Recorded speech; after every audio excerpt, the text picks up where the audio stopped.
41 लाख रुपए से बनाई गई 2 महीने पहले सड़क में हुए गड्ढे, लोग परेशान। मेयर का आरोप, जल निगम की वजह से हुई ऐसी स्थिति।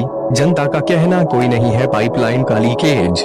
नगर निगम द्वारा 2 महीने पहले रेलवे रोड तिकोनिया के अग्रवाल धर्मशाला तक हॉट मिक्स की सड़क बनाई गई थी, जिसकी लागत लगभग 41 लाख रुपए की आई है। ठेका विलो के बाद इसकी कीमत 37,88,000 के लगभग हुई, लेकिन किया तो उस सड़क में 7 से 8 गड्ढे हो चुके हैं। जो वहां डाबर और गिट्टी डाली गई है, उसमें डाबर है ही नहीं। वहां के लोगों का आरोप है कि इस कार्य में बड़ी लापरवाही हुई है।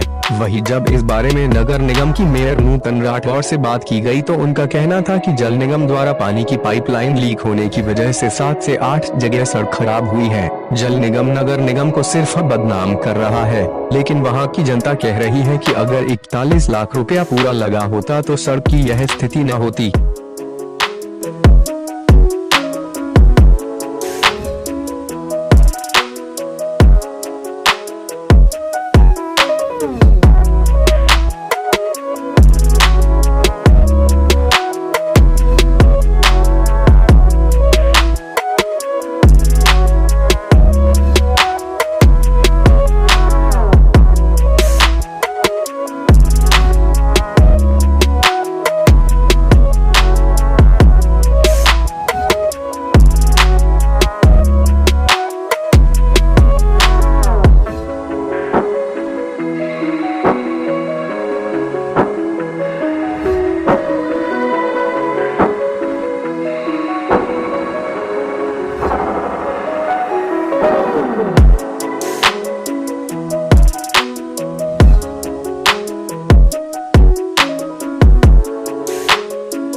राजू, ये सड़क 37,88,000 रुपए से नगर निगम ने बनवाई है जी साहब। और ये क्या स्थिति है अभी इसकी? स्थिति साहब, गड्ढे वड्ढे बहुत हो गए, हम लोग परेशान होते हैं। सरकार तो मतलब रेडी निकलने में बहुत दिक्कत होती है।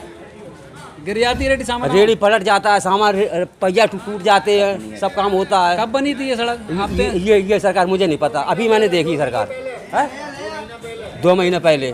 2 महीने पहले बनी है? नहीं सरकार, ये मैं था नहीं यहाँ, लेकिन लॉकडाउन में बता रहे हैं यहाँ लोग कि 2 महीने पहले बनी। हाँ, अभी हम थे नहीं यहाँ पे, लॉकडाउन में हम थे नहीं यहाँ पे 6 महीने। मतलब आपका? अशोक कुमार। अशोक कुमार जी, कौन सी जगह है ये? छोटी छपेटी है साहब, रेलवे रोड।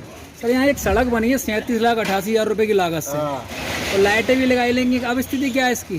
लाइट वाइट तो सब सही है, लेकिन सड़क तो बहुत खराब हो गई है बाबू जी। 2 महीने हुए हैं अभी। क्या खराबी हो गई है? गड्ढे गुड्ढे हो गए हैं 4-5 जगह। आज तक दौरा तो हुआ नहीं है रोड बनने के बाद। बताओ, तो आप लोगों ने शिकायत की इसकी? बात किन से है बाबू जी, कोई आता ही नहीं है। जब यहाँ पे ऑफिस ही यहाँ पे, तो जई नहीं सुनवाई नहीं है, तो और क्या सुनवाई? किसका ऑफिस है यहाँ पे? राठौर साहब, नूतन राठौर का। रेलवे तिकोनिया रोड से अग्रवाल धर्मशाला तक एक सड़क बनाई गई, 37,88,000 रुपये के करीब लागत है उसकी। वहाँ 7 से 8 जगह गड्ढे हो गए हैं, गिट्टी नीचे की दिखने लगी है। इतना पैसा लगाने के बाद भी सड़क टूटने लगी। 2 महीने हुए अभी सड़क को होने का नहीं। देखिए, मैं आपको पूरी बात बताऊं। एक्चुअली ये जो हमारा टेंडर हुआ है, ये करीब मार्च के महीने में हमारा टेंडर स्वीकृत हुआ था, जिसकी निविदा थी 41 लाख के करीब लगभग। और उससे पूर्व करीब 6 महीने पूर्व ही यहाँ पर जैसा कि आप देख रहे हैं, जो झेड़ाझाल योजना है, जिसके अंतर्गत पूरे शहर में डिस्ट्रीब्यूशन लाइन डाली जा रही है, और उनकी गुणवत्ता किस प्रकार की है।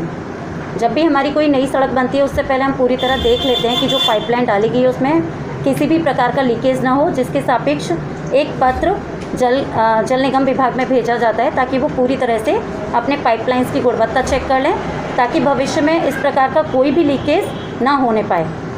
मेरे द्वारा जब इस सड़क को बनाना शुरू किया गया नगर निगम के द्वारा, उससे पूर्व भी कई बार मेरे द्वारा अधिशासी अभियंता राकेश कुमार जल निगम से कहा गया कि जो उन्होंने पाइपलाइन डाली है, जिस पर आए दिन लीकेज हो रहे थे सड़क बनने से पहले, उनको ठीक प्रकार से दुरुस्त कराया जाए, उनकी गुणवत्ता परखी जाए कि क्यों इस प्रकार की लीकेज बार बार हो रहे हैं। तब जाकर हमने कई 6 महीने बाद इस सड़क का निर्माण कार्य शुरू कराया, टेंडर प्रक्रिया उपरांत। लेकिन टेंडर होने के बाद, सड़क बनने के बाद भी लगातार अभी तक हम देख सकते हैं 6 से 8 जगह लीकेज हुए हैं, जो जल निगम की पाइपलाइन के कारण हो रहे हैं, जिसके बारे में मेरे द्वारा जिलाधिकारी महोदय से भी पत्राचार स्थापित किया गया है, जिसमें साफ तौर पर मेरे को द्वारा कहा गया है कि जो छेड़ाझाल परियोजना के अंतर्गत पाइपलाइन डाली गई है उसकी गुणवत्ता बेहद खराब है। आए दिन लीकेज होते हैं जिसकी वजह से नगर निगम की सड़कें खराब होती हैं और जिससे नगर निगम की छवि खराब होती है। मैम, जिस तरह आपने बताया कि उन्होंने पाइपलाइन को चेक नहीं किया, सही नहीं कराया, तो आपने इतना बड़ा कैसे कदम उठा लिया कि 37 लाख रुपए सड़क पर लगा दिए और उसका नतीजा आज ये है कि 8 जगह गड्ढे हो गए, लोग परेशान हैं, लोग कह रहे हैं कि रिक्शे भी पलट जाते हैं। देखिए, आपने कहा ऐसी बात नहीं है। मेरे द्वारा जब एक्सीएन जल निगम से कहा गया, उन्होंने पूरी सड़क को देखा, पूरी पाइपलाइन को देखा कि कहाँ पर उनकी लीकेज है, उनको ठीक कराया। उनके कहने के बाद ही कि अब किसी भी प्रकार का कोई लीकेज नहीं है, उसके बाद ही हमने सड़क निर्माण कार्य का काम शुरू कराया था। तो जिस तरह आप कह रहे हैं, जिस तरह सरकारी अमला ही एक दूसरे की बात नहीं मान रहा। देखिए, एक जल निगम एक अलग विभाग है और जो छेड़ाझाल परियोजना के अंतर्गत पाइपलाइन डाली गई हैं, जिसमें आए दिन आप देख रहे हैं कि पूरे शहर में क्या स्थिति है। नगर निगम की सड़कें खराब होती हैं, काम खराब होता है जल निगम का, लेकिन छवि खराब होती है नगर निगम की। तो जल निगम ने नगर निगम की छवि खराब करने के लिए ऐसा किया गया? देखिए, मेरे द्वारा डीएम साहब से पत्राचार किया गया है, जिसके बारे में उन्होंने एक टीम भी गठित की है। आगे उनसे बात भी करनी है मुझे इस बारे में कि इसमें क्या डिसीज़न ले रहे हैं वो, क्योंकि मेरे द्वारा पत्राचार स्थापित किया जा चुका है।